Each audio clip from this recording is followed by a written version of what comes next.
네, 고등학생들에게 마약이 들어간 음료를 나눠준 신종 마약 피싱 사건과 관련해서 음료를 직접 제조한 혐의를 받는 남성과 또 협박 전화의 발신지를 조작한 남성이 오늘 영장 심사를 받습니다.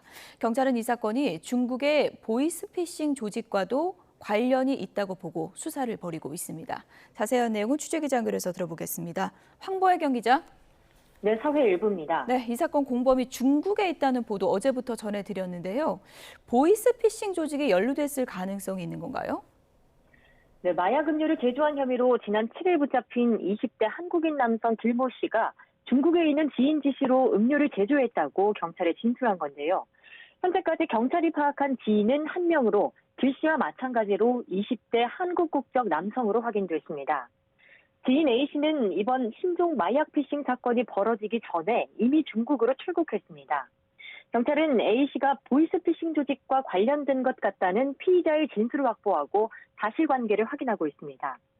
길 씨와 같은 날 붙잡힌 30대 한국인 남성 김모 씨는 중국에서 걸려온 협박 전화를 중계기를 이용해 국내 발신인 것처럼 조작한 혐의를 받고 있습니다. 길 씨와 김 씨는 서로 모르는 사이로 드러났는데요. 경찰은 이 역시 전형적인 보이스피싱 범죄 수법이라고 보고 있습니다.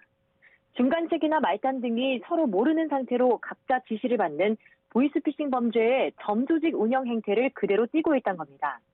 길 씨와 김 씨는 오늘 오후 3시 서울중앙지방법원에서 구속 전 피의자 신분을 받을 예정입니다. 네, 또 국내 공범이 더 있는지도 핵심인데요. 경찰이 어떤 부분을 들여다보고 있습니까? 길 씨는 강원도 원주시에 있는 자택에서 우유에 필로폰을 타는 방식으로 마약 음료를 만든 것으로 확인됐습니다. 길 씨는 이 필로폰을 텔레그램을 통해 구매했고 누군가 이른바 던지기 수법으로 특정 장소에 두고 간 것을 주었다고 경찰에 진술했습니다.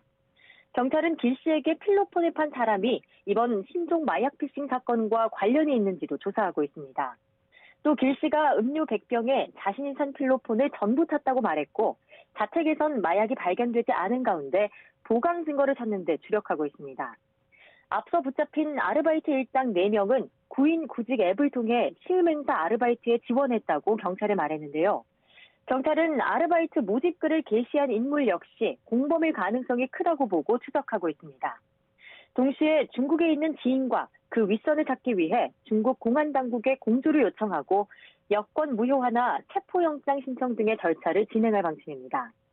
지난 3일 마약 음료 10여 병이 학생들에게 건네진 것으로 파악된 가운데 지금까지 음료를 마신 것으로 확인된 피해자는 모두 8명입니다.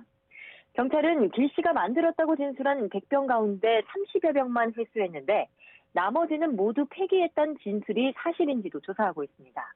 지금까지 사회 일부에서 전해드렸습니다.